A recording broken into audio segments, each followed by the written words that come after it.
I mean, writing is therapeutic, and I'm always encouraging other people to write. I did teach writing for many years on all levels, and I feel like it's a way for us to, first of all, unload any of the problems that we have by putting them on paper.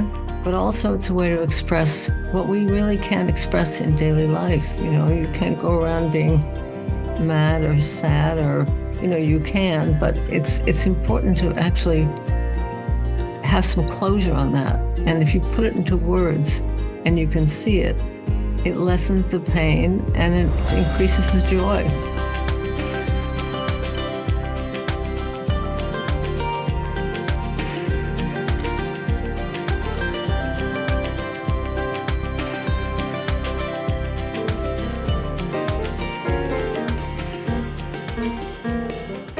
Hey everyone, I'm Bianca Schulze from the Children's Book Review, and this is the Growing Readers podcast, where we explore the magical world of children's literature. Today, I'm thrilled to have with us Holly Peppe, an accomplished writer and editor whose latest book, Sophie and the Swans, has been making waves in the world of children's literature. Holly's diverse writing career spans from essays about jazz-age poet Edna St. Vincent Millay to a memoir about Eve Branson, and even a young adult book co-authored with record-breaking pilot Barrington Irving. Drawing inspiration from her lakeside home, Holly's new picture book, Sophie and the Swans, tells a touching story about kindness, bullying, and the power of compassion. This 2024 Family Choice Award winner and Purple Dragonfly Award recipient not only entertains, but also serves a greater purpose, with a portion of its proceeds going to anti-bullying advocates. In our conversation today, we'll dive into Holly's journey from teacher to author, explore the important themes in Sophie and the Swans, and discuss how her personal experiences have shaped her understanding of children's behavior. So let's take flight with Holly Peppe and discover the world of Sophie and her swan friends. But first, here's the synopsis for Sophie and the Swans.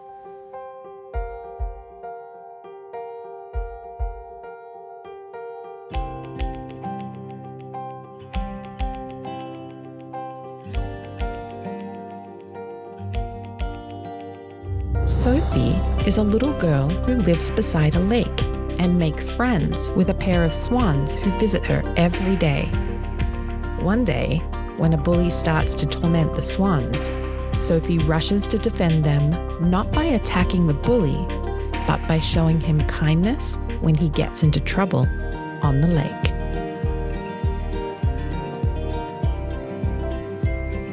Well, hello, Holly. Thank you so much for joining me today. Thank you for having me. I am so excited to talk about your new book, Sophie and the Swans, but I want to kind of go back in time before we dive right into the book. Since you've had a really diverse teaching career, from music for grades 1 through 6, all the way to literature at the college level, I would love to start our conversation by hearing about what inspired you to become a teacher in the first place.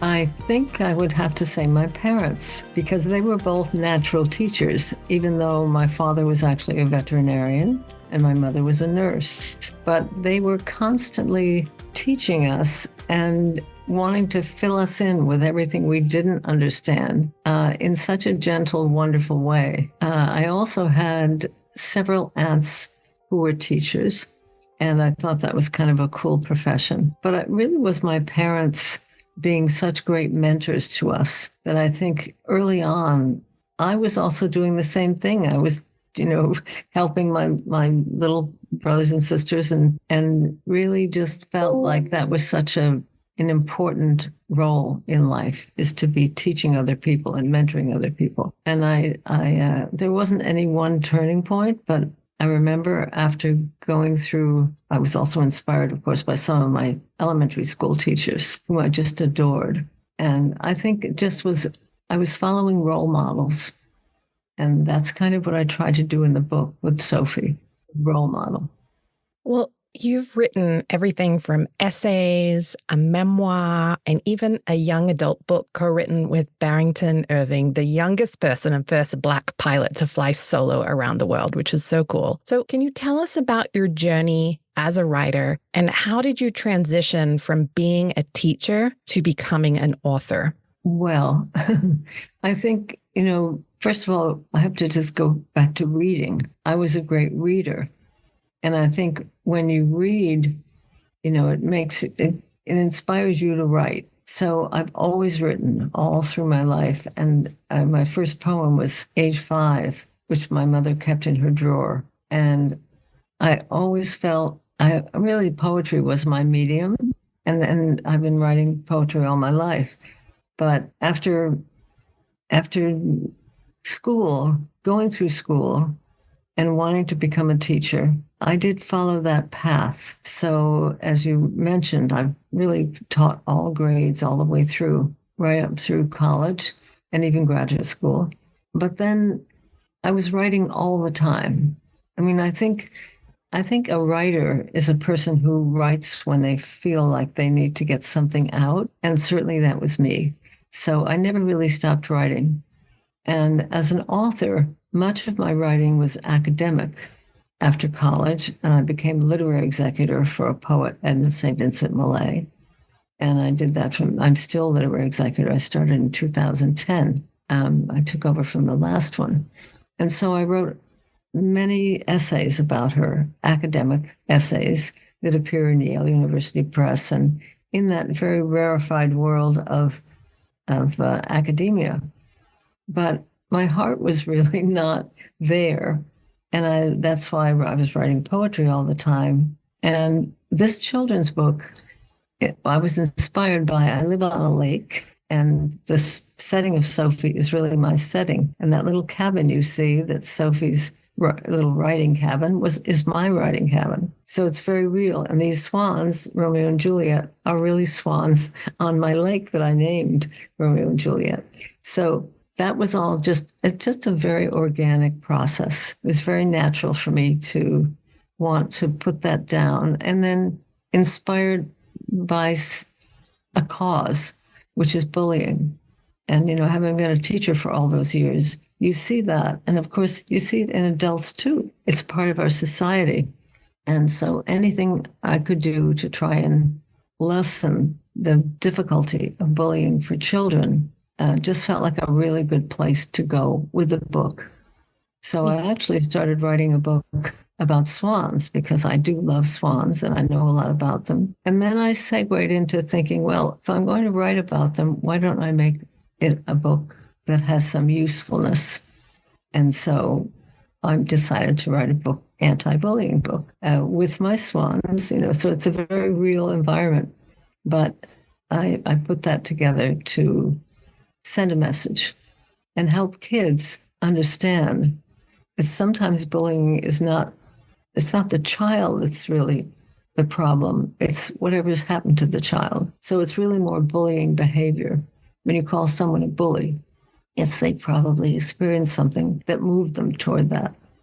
Yeah.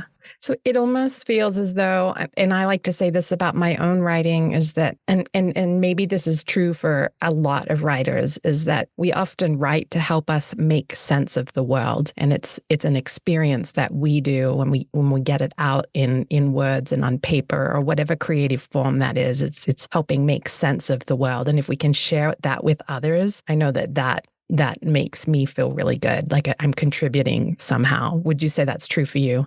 I completely agree. I mean, writing is therapeutic, and I'm always encouraging other people to write. I did teach writing for many years on all levels, and I feel like it's a way for us to, first of all, unload any of the problems that we have by putting them on paper, but also it's a way to express what we really can't express in daily life. You can't go around being mad or sad or you can, but it's important to actually have some closure on that. And if you put it into words and you can see it, it lessens the pain and it increases the joy. We're definitely going to go more into Sophie and the Swans and the bullying and your beautiful setting. And I love that it's actually like the setting is where you live. But since we're still talking just kind of more about you as a writer, I know that you have a day-to-day practice that you do, and it's journaling, which kind of, I guess is what we're talking about right now, getting that out. So tell me about your practice of daily journaling. Well, it's always a challenge to do something at the same time every day. So I try, after I get up in the morning, I have a morning routine, and then I try to put something down, something on paper.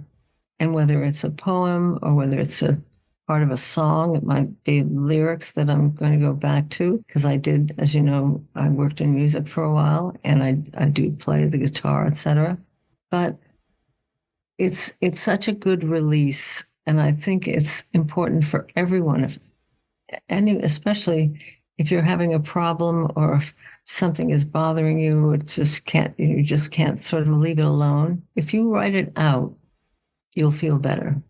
I mean, I think that's the case with everyone. And in all my writing classes, I've found that people who've never written and then they write always feel better about getting it down on paper. And sometimes you end up with something wonderful that you can then share, with your friends or family or whatever.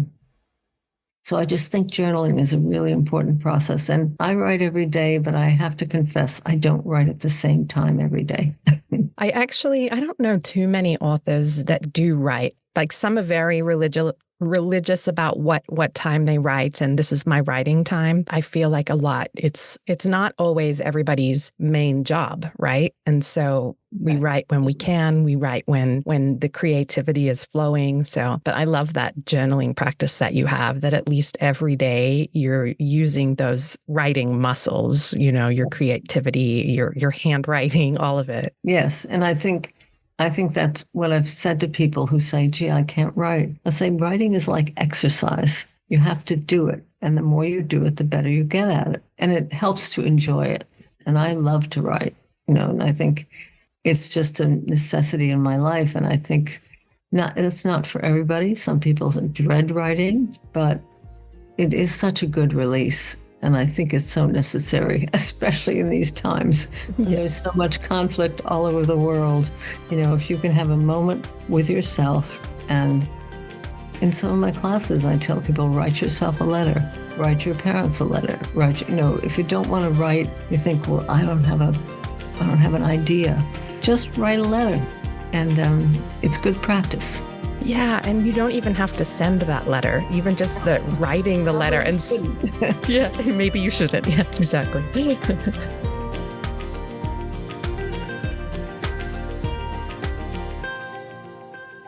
All right. Well, let's dive into your new book, Sophie and the Swans. So you touched on what inspired you to write this story. And the swans, Romeo and Juliet, are real swans on the lake in where you live. So tell me a little more about the inspiration. And, is Sophie inspired by somebody specific in your life, or she just came to you as the messenger of what you wanted to tell? Sophie is a real person. Sophie Sussman is her name. And I spoke with Sophie's father, and we were talking about this book, which I mentioned to him. And Sophie, at the time, was 12. And this is a few years later now, but he said, well, maybe she could illustrate the book. So we talked about that, and she sent me a few illustrations. Her mother is also an artist, so that seemed like a natural thing. But as most people know who've written books, it's a long process. It takes a lot of time. And Sophie was in school, so it just wasn't practical. But I was very inspired by Sophie. She's a wonderful young woman, knows the difference between right and wrong, and wants to do the right thing. And so I just decided that I would call the main character Sophie after Sophie, because she's such a good role model. And that's really where Sophie came from. There's a real Sophie. And I do have her on the book. I have a picture of the real Sophie on the book. In Sophie and the Swans, as you mentioned, you address the issue of bullying. And we know it's a really big issue for kids in school. So there's a really powerful moment in the book where Sophie says, "My mother says we should always treat others with kindness, even if they aren't kind to you." So can you elaborate on why you chose to include this message in the story? Well, I think that's really the basic message that I would like to get out there to children and adults, which is that if you don't need to model people who have bad behavior, but you do need to realize that you have a lot of influence in what happens in your life and other people's lives. And if you feel someone is being mean to you, now for children, just to aside here, is if children are being bullied, I suggest they go and try to find a trusted adult to confide in, because it's not always easy to diffuse a bully's anger or whatever else is going on. But I think it's really also important to respond in a way that does not fuel the behavior, the bad behavior. And if one responds with kindness, sometimes it's very surprising. It will diffuse the bully's behavior. It will stop them in their tracks. They're not quite sure what to do. And that may teach them a lesson, it may not, but it certainly will give them a different perspective on how they are affecting other people. Yeah. So a belief that I share with you is that children are inherently good inside. Everybody is good inside, but sometimes, kids, adults, we can follow bad examples. So would you like to discuss how Sophie and the Swans really addresses that concept of just, everybody is good inside, but just sometimes they follow a bad example? I think in the case of Ned, we have the brothers. We have the younger brother, Sam, who's a very sweet fellow, and he doesn't have any bullying behavior. He doesn't display any bullying behavior, but his older brother, Ned, had been laughed at in his former school. So he was suffering from that because he got big glasses, new glasses, and the kids were making fun of him. And so his parents moved him to this house right next door to Sophie. But Ned carried that anger with him and that resentment and hurt. And so once again, his younger brother, Sam, didn't have any of those issues. But when Ned came down the hill to see, he saw Sophie with the Swans, he immediately lashed out at her for no good reason. He didn't know who it was. He didn't know. And he just started criticizing her and bullying her and saying, crazy swan girl, and you're going to make them fat and all that. And Sophie stood up to him and showed him that's not appropriate behavior. But he dropped his stone. He was throwing stones at the swan, and he stomped up the hill. So he kind of right away, he was confronted, and he changed his behavior, or at least he left it for a moment. And I think having Sam as another character in the story, who's his younger brother, who says, wow, to Sophie, you're really brave to stand up to him. And Sophie says, well, I don't want him to hurt Romeo and Juliet. So right away, we see the two brothers, we see the behavior, and we see Sophie standing up to them. Now you go to the next stage of the story, and Sophie and Sam have a chance to help this bully who's been, even though she's been mean to him, she decides to turn around and be kind. And Sam has a moment and says, let the grown-ups deal with this. But Sophie says, my mother always said, what you said, which is that always be kind to others, even if they're not kind to you. And so they go out and they save him on the lake. And that shows, again, it's a role model, issue, which is that they do something he probably wouldn't have done. But that shows him that there's a way to deal with his distress. Yes. And he comes around, very gentle lesson, because he comes around and he does say, I was out here because I thought I yelled because I thought you'd be out feeding the swans. And Sophie says, well, you're going to have to thank Romeo and Juliet, aren't you? And he kind of gives in and says, I guess so. Yeah. So the first time that Ned is really unkind to Sophie, he's throwing stones at Romeo and Juliet, which is really upsetting for Sophie. So do you want to just go a little deeper on that moment and what that moment means to you and what you hope readers take away from that moment? Sure. I mean, I think that, animals don't have a voice. So they can't go to a trusted adult. They can't, what can they do if people are mean to them? They're not helpless, but for someone to be mean to an animal, it's just a very bad sign. It just means that they're trying to hurt someone who's defenseless, or if not defenseless, at least certainly doesn't have a voice to respond. And that to me is just as tragic as being mean to another person. Meanness never works. It never does anything but hurt someone else.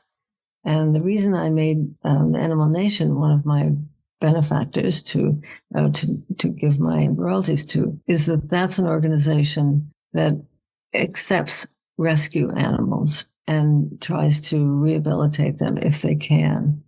And when you go to that place, which is a big farm with all these animals who have either been abused or hurt or whatever, it really warms your heart that there are people who are taking care of these often defenseless creatures. So I just felt that Ned, whether he learned the lesson, I think at the end he does learn a lesson, but meanness to animals, cruelty to any creature on earth is just not acceptable. I think what I love about Sophie so much is that I think it can be hard to say to children, well, if there's a bully out there, you just need to be kind to them, right? But there's layers to that. And I think Sophie shows that she has boundaries and she doesn't accept his unkindness, but she delivers it in factual ways and with kindness, right? And so that's where the kindness comes in. So she's not allowing him to penetrate, her well-being and who she is by retaliating or anything like that. She has a clear boundary. You shouldn't say that. You shouldn't hurt the swans, right? And I love that about her. I think she's such a great role model for kids to see on how to actually put this into practice. I think Sophie is such an amazing role model and character. Well, there she is. Yeah, I hope that message. I will say that children who've read the book, it got the message right away. And I think behavior is truth. That's, we really see how people act, and that's who they are. And in the end, Sophie is triumphant in the sense that she's done her job by showing this bully there's another way to be. But there's no real, it's not didactic. It's not like a big, hard lesson. And so she has courage and kindness together. And that combination really makes a difference. Yeah. Once again, this is not to say that every bully can be diffused and all bullying behavior can be diffused with kindness. Sometimes a child needs to go to a trusted adult and tell them what's happening so they can get some aid in dealing with the bully. Not all bullies are easily diffused. So true, so true. Coming from a large family, you have 3 brothers and a sister. I'm curious to know how your personal experiences have influenced your understanding on children's behavior and the themes in your book. Well, I have to say I have a wonderful family, and we didn't have any bullying in our family. And I think it's because, again, my parents were good role models. They would never allow it. That would never be. But I know a lot of children. I know a lot about children's behavior because I grew up in a big family. And we were always really required to help one another, to support one another. And that carried us through our lives. I was very fortunate. We didn't have anyone in the family who was difficult to deal with. None of the children, it's not that we all listened to our parents, but we all respected them. And we've never had any disputes among ourselves. But certainly being in school and being around children, all through my life, you see them mistreating one another, which is so hurtful. And I'm really distressed when I see children being mean to other children. So I'm hoping this book will deliver a lesson, and really help readers understand that bullying comes from somewhere. A child isn't born a bully.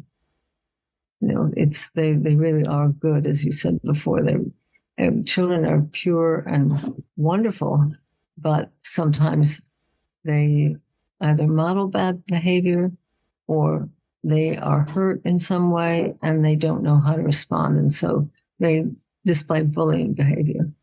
Yeah. And I think too, as a reader, if you're a child that maybe identifies more with the Sophie and the Sam character, it can also help you realize, if you are a child that feels like you're being bullied, that, okay, this isn't about me. It isn't about me. And by understanding that there's a seed of an issue within the bully, that can really help somebody that feels bullied to process that experience and realize this is less about me and more about them. So something really amazing about this book is that your royalties will be going to some organizations. So do you want to talk about that? Because I think this is wonderful.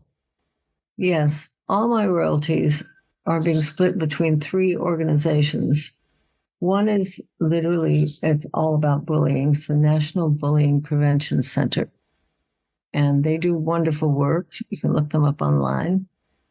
The second is a group called We the Best, which is a great organization in South Florida, run by DJ Khaled, who's actually a rapper.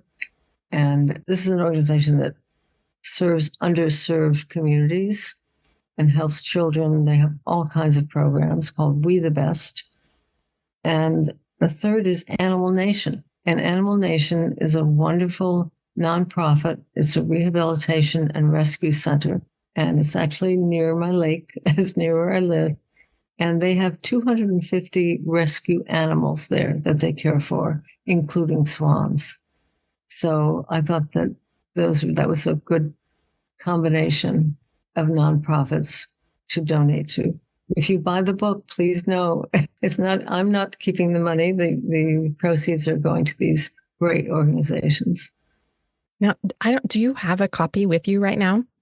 I do. So DJ Khaled actually gave an amazing blurb about this book. And I was wondering if you want to read it to us right now. Sure. He said, "A beautiful story about the love of nature and the power of being your best with kindness and respect. A reminder for us that love is the only way." DJ Khaled. I was thrilled that DJ Khaled offered a quote about the book. He's a music producer, artist, entrepreneur, philanthropist, and father. But being a father of 2 is really his priority. He has these wonderful 2 little sons, and you can see him on Instagram and et cetera, but he really loves being a father. So I was thrilled that he signed on. And it's such a great quote that he gave, because it really does just encapsulate what your story has to offer. So I'm going to ask you this. What impact do you hope this book will have on young readers, as well as their teachers and parents? Well, I hope this book will help them understand where bullying comes from, and that it's possible to diffuse it with your own behavior. An act of kindness will go a long way. And I hope they take that message with them. And also for any of the children who read the book who might have some bullying behavior or display some bullying behavior, I'm hoping it may diffuse that for them too, and realize that it's just not helpful. And it doesn't, the optics are bad. It doesn't look good. It doesn't feel good. And hurting other people is just not a good way to behave. Well, Holly, as we wrap up, I'm actually really eager to hear about your book, Touch the Sky. I mentioned it briefly up front. So can you just tell us about co-writing it with Barrington Irving and the inspiration behind that story? Sure. I worked in PR for many years, and I was the manager for Barrington Irving. I met him when he was in his early 20s, actually 19, I think he was. But anyway, he was the first Black pilot to fly solo around the world. And I did all the PR for him. I became his manager because I wanted to help him, but we didn't have any kind of business relationship. So I ended up staying with him for many years. But when he flew around the world, I asked him to send me journal entries, to keep a journal. And so he did. And I took all those journal entries. He did make it around the world. We were very thrilled and had all kinds of celebrations. But when he came back, I wanted to put this down and make it a book. So it's called Touch the Sky, My Solo Flight Around the World. And Scholastic published it in 2012, I believe. And it's the story of his life from early life in Jamaica right through this amazing event, which happened in 2007. But one of the reasons that this is relevant to me is that he was bullied as a little boy when he was in grammar school because he came from Jamaica. He had a Jamaican accent.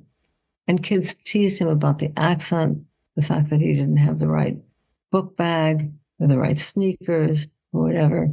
And he just rose above it. He just turned his back and rose above it and was able to lift himself from that. And now he's a well-known educator and still a pilot. And so I think he's also inspiring. You know, he's another Sophie in a very different realm. Yeah. Yeah, I'm really glad that you shared that because I think too, when we have our picture book readers and then we have our novel readers and to be able to share a common thread message with kids of all ages is just so important. So I'm glad that you shared about it.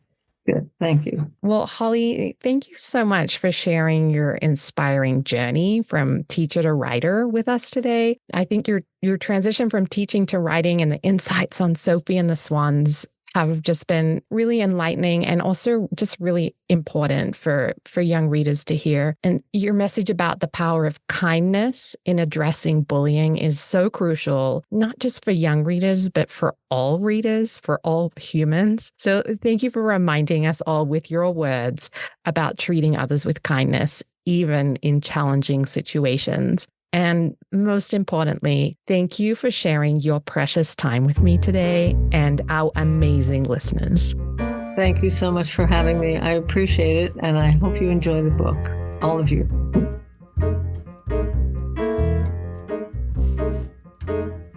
Thank you so much for joining us on this quest for growing readers. Be sure to check out our show notes. You'll find links to order copies of Holly Peppe's Sophie and the Swans. And remember, if you love listening to the Growing Readers podcast, you can hear it on Apple Podcasts, Spotify, or anywhere else you enjoy listening. Be sure to follow and subscribe to the show on your favorite podcast platform to get new episodes as soon as they launch. If you're enjoying our book chats, please leave us a review. And while you're at it, grab your phone and text a friend you think should come and listen. Until next time, keep reading, keep learning, and remember, a little kindness can go a long way. The Growing Readers podcast is a production of the Children's Book Review. To find more books just like Sophie and the Swans by Holly Peppe, I hope you'll visit us at thechildrensbookreview.com.